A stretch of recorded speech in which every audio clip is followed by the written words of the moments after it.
오늘 우리에게 허락하신 하나님 말씀을 봉독하겠습니다.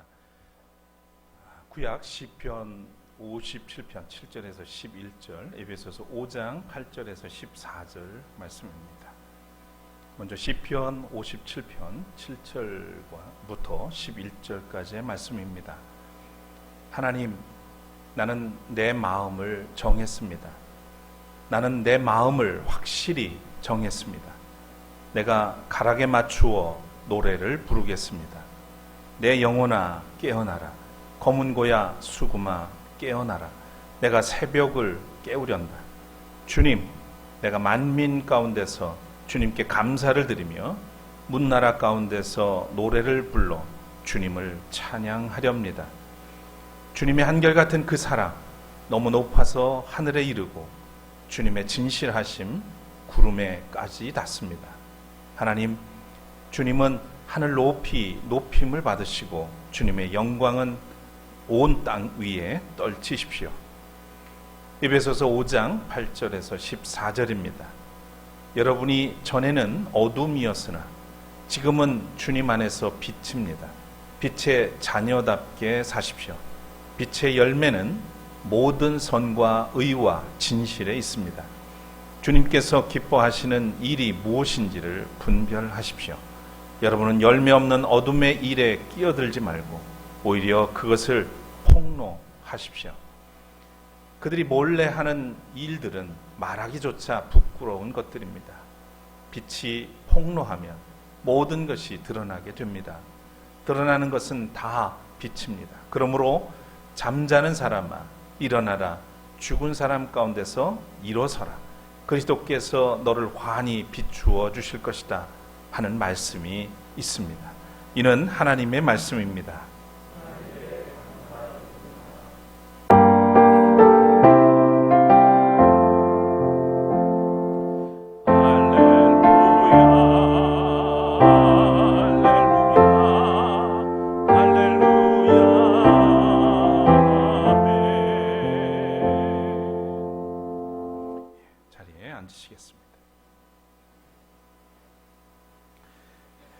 어느덧 8월에 접어들었습니다.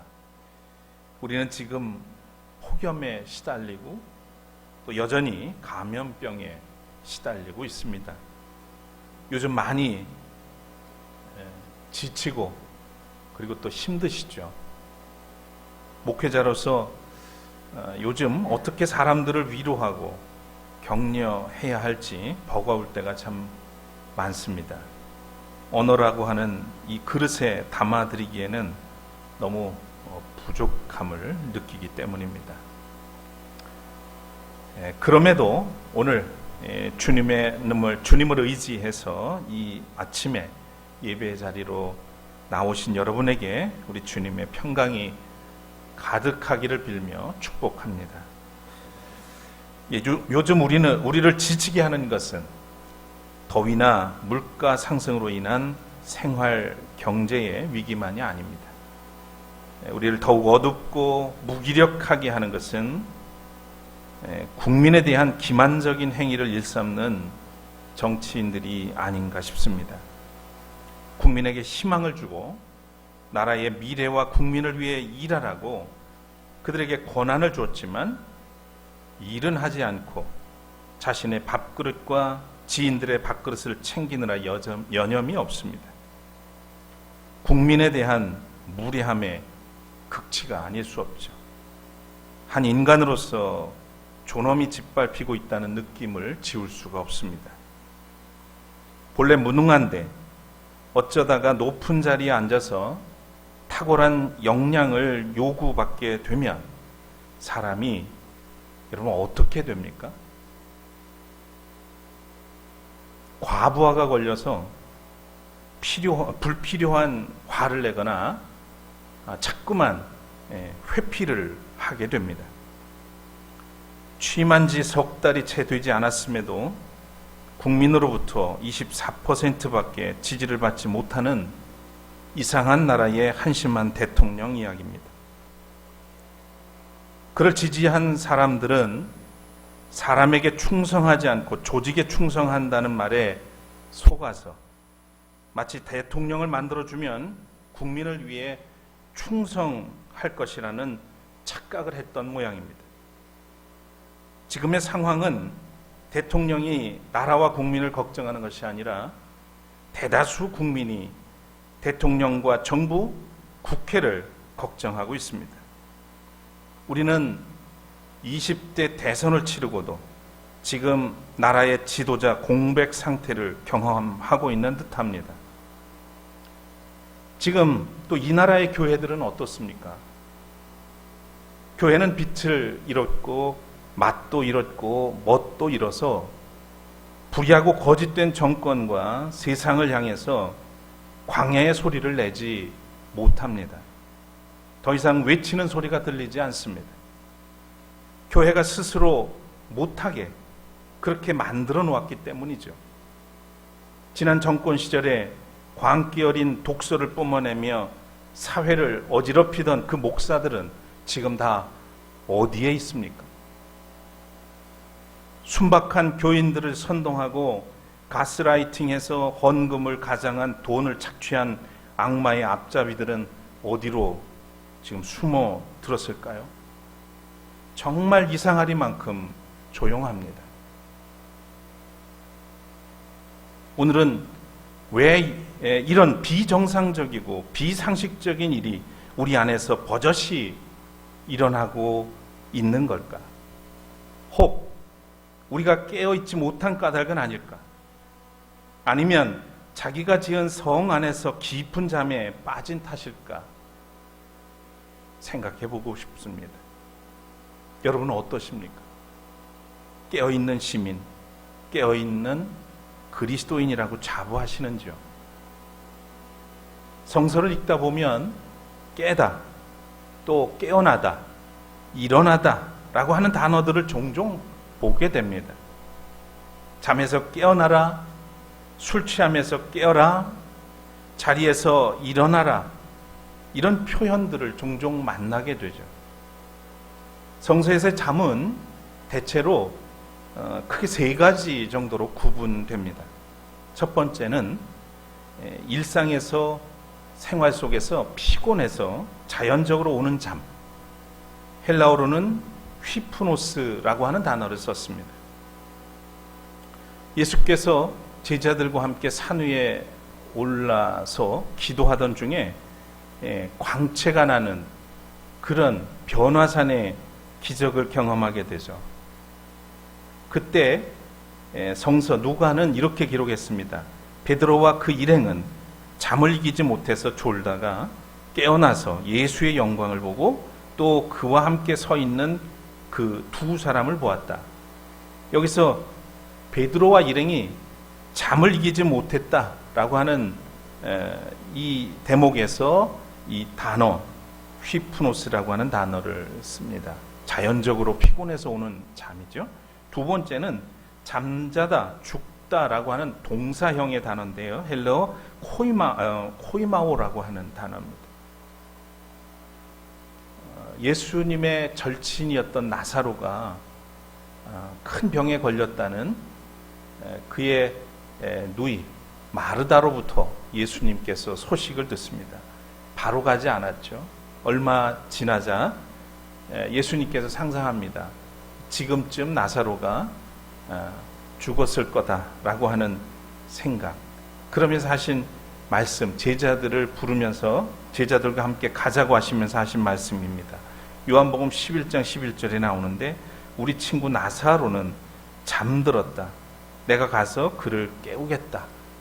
이 대목에서 바로 쓴 단어가 코이마오라고 하는 단어입니다. 세 번째는 잠자다, 같은 동사형이긴 한데 헬라어 카듀도라고 하는 말이 있습니다. 이것은 영적 상태를 의미합니다. 오늘 본문에 나온 잠자는 자들아, 사람들아, 일어나라. 죽은 사람 가운데서 일어나서라. 그리스도께서 너를 환히 비추실 것이다. 에베소서에 나온 말씀이죠. 이 말씀은 사도 바울이 구약의 어느 한 구절을 인용한 것이 아니라 이사야에 나온 말씀들을 이렇게 종합을 해서 여기에 인용을 했습니다. 잠자는 사람들아 일어나라, 죽은 사람들 가운데서 일어서라. 이것은 그냥 자연적으로 오는 피곤해서 지쳐서 자는 잠에서 깨라는 의미보다는 지금 영적 상태에서 다시금 기력을 회생해서 일어나라고 하는 그런 말씀이 되겠습니다. 정리하면 성서에서의 잠은 생리적인 잠, 죽음, 또 영적 상태를 뜻하는데 대부분 맥락을 따라 의미를 살펴보면 영적 상태를 잠에 비유한 경우가 많습니다. 회개, 어떤 의식의 상태, 삶의 변화, 회생, 구원, 이런 다양한 의미를 잠에 비유해서 표현한 것들을 보게 됩니다. 조금 더 명확하게 설명을 드리면 성서에서 잠을 잔다는 의미는 영적인 무지, 영적 무감각, 영적 무의식, 영적 무기력, 영적 무능력의 상태에 놓인 것을 의미합니다. 하나님과 무관하게 철저하게 자기중심적으로 사는 삶을 의미한다고 보겠습니다. 만일 우리가 이런 상태에 놓여 있다면 거듭난 것도 그리고 구원 얻었다고도 할 수 없겠죠. 하나님의 뜻을 분별할 수도 없고 결코 하나님 나라의 삶, 의와 평화와 기쁨을 누릴 수는 없습니다. 존 웨슬리 목사님이 성도들에게 하늘 가는 길을 안내하기 위해서 생전에 했던 수많은 설교 중에 44편의 설교를 추려서 책으로 엮었습니다. 그것을 웨슬리 표준 설교 이렇게 말을 하죠. 우리 교회에서도 지난 2021년 3월부터 올해 3월까지 매주 수요일 저녁에 제가 이 웨슬리의 표준 설교를 강해를 했었습니다. 성서에 기초한 신앙 그리고 감리교 신앙을 제대로 학습할 기회였습니다. 비록 몇 분밖에는 참여 안 했지만 제 자신에게도 큰 신앙적인 또 학문적인 또 감리교 신앙의 큰 배움의 기회가 되었습니다. 일부는 우리 밴드에 남아있기도 합니다만 아무튼 그런데 이 44편의 설교 중에 존 웨슬리 목사님이 직접 작성하지 않은 설교 한 편이 들어있습니다. 그것은 바로 이 책의 3번째 수록된 설교인데요. 바로 동생, 존 웨슬리의 동생 찰스 웨슬리가 했던 옥스포드에서 했던 설교입니다. 제목은 잠자는 자여 깨어나라 라고 하는 설교입니다. 찰스 웨슬리는 형보다 4살이 어렸지만 옥스포드 대학 링컨 칼리지에서 공부하던 시절에 신성클럽을 친구들과 만들어서 모임을 갖습니다. 아주 규칙적으로 기도하고 함께 의논을 하고 신앙적인 좋은 영향들을 서로 주고받던 시절이 있었죠. 형을 불러서 나중에 이 신성클럽에 참여를 시킵니다. 그리고 찰스 웨슬리는 찬송 시인이고요. 또 존 웨슬리와 함께 감리교를 창시하게 됩니다. 그리고 이 두 형제는 조지 휘필드와 함께 18세기 영국의 부흥운동을 이끌었습니다. 찰스 웨슬리는 이 설교에서 잠이란 자연인의 상태, 죄로 인해 버려진 영혼의 깊은 잠, 자신의 현실에 대한 무지, 그리고 영적 나태와 게으름이라고 말했습니다. 잠자는 자연인은 자신이 타락한 영혼이라는 사실에 대해서 알지 못하고 하나님의 형상과 회복하는 일에, 하나님의 형상을 회복하는 일에 대해서도 무지한 사람을 말합니다. 이들이 타락의 깊은 잠에서 깨어나려면 내면에 총체적인 변화가 일어나야 된다, 이렇게 말했습니다. 내면의 총체적인 변화라고 하는 것은 위로부터의 태어난, 다시 말하면 하나님의 은혜로 거듭나야 한다는 것입니다. 그런데 찰스 웨슬리는 깨어나야 하는 사람은 잠자는 자연인만이 아니라 그리스도인의 모습을 하고서 잠을 자는 상태에 있는 사람, 그리스도의 영을 갖지 않은 사람도 잠자는 상태에 있는 것이라고 말합니다. 라오디게아 교인처럼 외적으로는 사악하지 않지만 차지도 덥지도 않고 조용하고 합리적이며 남에게 해를 끼치지 않고 좋은 성품으로 조상들의 종교를 따르는 사람이라고 했습니다. 겉으로 보기에는 괜찮은 성도인 거예요. 그런데 그 마음에서 주체적으로 자발적으로 온전히 주님 앞에 드려진 삶이 아니라, 성령에 이끌린 삶이 아니라 그저 종교인으로서 그럴듯한 도덕적인, 윤리적인, 흠잡을 데 없는 그런 삶을 사는 그런 상태에 놓인 사람도 잠자는 사람이라 이렇게 이야기했다는 겁니다. 그의 표현으로 보자면 almost Christian입니다. 거의 그리스도인. 그리스도인인 듯 그리스도인이 아닌 그리스도인인 같은 사람을 뜻합니다. 이걸 almost Christian이라고 불렀습니다. 뭐 찔리는 거 없습니까? 우리는 그리스도인, 성도 막 이러고 있긴 한데, 저도 이것을 읽다가 얼마나 제가 부끄럽고 그랬는지 몰라요. almost Christian, 거의. 그러나 온전한 그리스도인이 아닌 그럴싸한 그리스도인, 이들도 잠자는 상태다. 그리고 기독교적 바리새인들 역시 잠자는 자들이다 그랬어요. 그리스도인이긴 한데 바리새파 사람들처럼 사는, 경건의 모양은 있지만 경건의 능력을 부인하는 자들이라고 말합니다. 회칠한 무덤, 종교적 모양은 가졌으나 그 정신과 사랑과 진실과 생명은 없는 사람들을 얘기합니다. 찰스 웨슬리는 이런 사람들에게, 잠자는 자들에게 이렇게 선포합니다.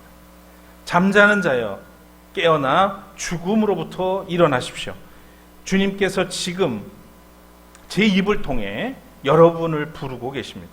사나운 비바람이 주위에 몰아치고 여러분은 지금 파멸의 시면, 그분의 심판의 소용돌이 속에 가라앉고 있습니다. 거기서 벗어나길 원하십니까? 그러면 스스로를 그 시면, 그 소용돌이 속으로 던지십시오. 그러면 그분이 여러분을 심판하지 않을 것입니다. 믿음으로 하나님께 존재의 전부를 맡기라는 뜻입니다. 그리고 이어서 이렇게 말합니다. 영원한 영적 존재인 여러분, 세상적인 행복의 꿈에서 깨어나십시오. 하나님이 당신 자신을 위해 여러분을 창조하지 않으셨습니까? 그러니 그분 안에서 안식할 때까지 여러분에게 쉼이란 없습니다. 방황하는 그대여 돌아서십시오. 방주로 돌아가십시오. 여기는 집이 아닙니다. 이 땅에 장막을 세우지 마십시오. 여러분은 이 땅에서 하루살이 하십시오. 서두르십시오. 영원은 가까이에 있습니다. 그 영원은 지금이라는 순간에 달려 있습니다. 영원한 행복과 영원한 비참함이 지금이라는 순간에 달려 있습니다. 요즘 우리는 어쩌면 이 세상에 영원히 살 것처럼 그렇게 욕심을 버리지 못하고 살아가는 모습들이 있지 않나 싶습니다. 안일함과 나태함, 무지함과 모호함, 경건의 모양과 회칠한 무덤에서 깨어 일어나서 그리스도 예수 안에서 오직 사랑으로 역사하는 믿음으로 새롭게 지음받은 새 피조물이 돼서 성령 안에서 의와 평화와 기쁨이 넘치는 하나님 나라를 위해 살 것을 이 설교에서 권고하고 있는 겁니다. 오늘 구약 성서 본문인 시편 57편을 편집한 사람은 다윗으로 알려졌습니다만 이 노래를 지휘자를 따라서 알다스햇에 맞추어 부르는 노래라고 이렇게 소개를 하고 있습니다. 알다스햇 무슨 뜻인가 찾아봤더니 파괴하지 말아라 라고 하는 뜻입니다. 그러니까 우리 표현하고는 좀 다릅니다만 짐작하건대 이 표현은 절박하고 절실하게 부르라는 뜻으로 이해가 됩니다. 이 시는 5절과 11절에 나오는 하나님의 영광을 기원하는 내용으로 마치는 이 두 시가 결합된 것으로 보입니다. 1절부터 4절까지는 도움을 요청하는 절박한 기도이고 6절은 원수의 멸망에 대한 확신입니다. 7절부터 10절까지는 믿음 안에서 승리한 사람의 찬양입니다. 이 시를 따라가다 보면 시인은 자기 영혼을 사로잡았던 두려움과 절망감, 분노와 어둠에서 눈을 들어 하나님을 바라보자, 하늘을 바라보자 돌연 빛이 그에게 스며드는 것을 체험합니다. 잠자던 영혼이 깨어납니다. 그래서 당당히 이렇게 말하죠. 하나님, 나는 내 마음을 정했습니다. 나는 내 마음을 확실히 정했습니다. 내가 가락에 맞추어 노래를 부르겠습니다. 내 영혼아 깨어라. 검은 고야 수금아 깨어나라. 내가 새벽을 깨우련다. 얼마나 속 시원합니까? 하나님으로부터 쏟아지는 그 햇살, 다시 말하면 그 은총을 입고 그는 비로소 잠에서 깨어납니다. 두려움에서, 절망에서 깨어난 겁니다. 그리고 그는 이렇게 하나님 앞에 고백한 것이죠.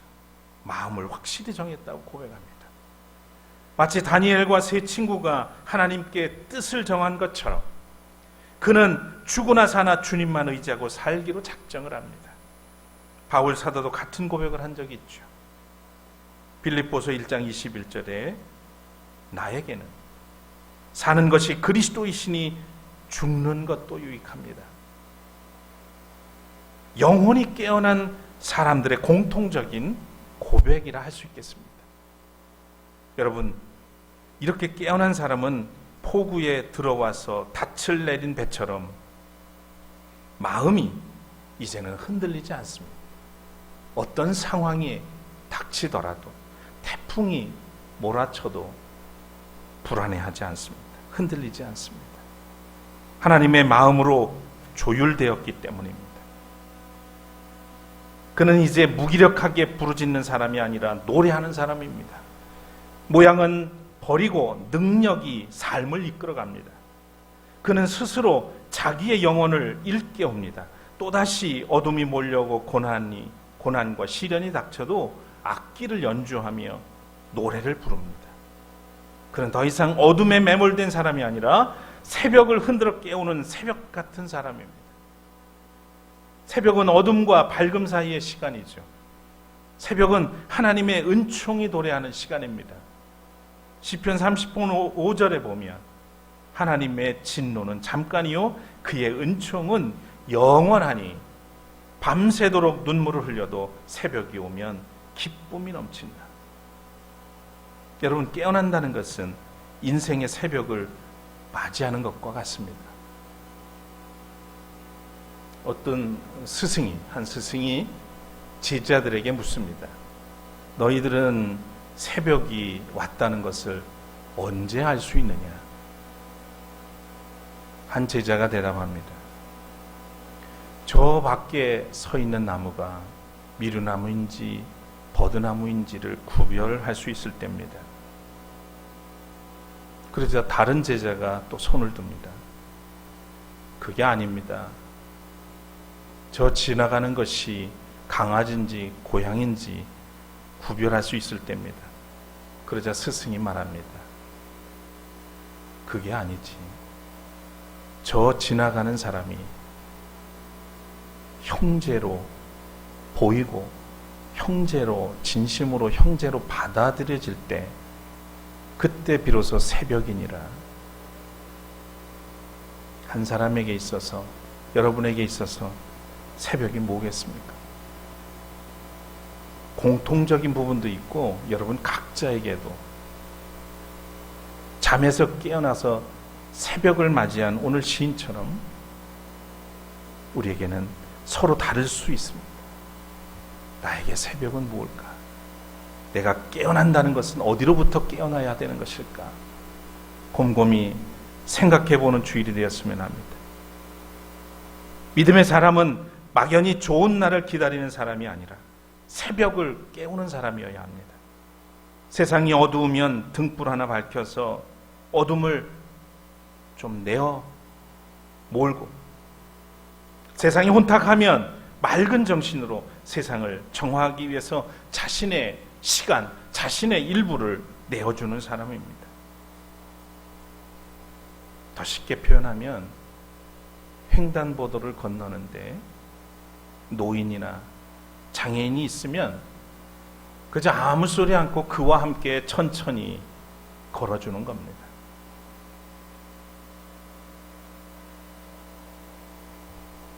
찰스 웨슬리는 그의 설교에서 하나님은 잠에서 깨어난 그리스도인에게 빛을 비추신다고 했습니다.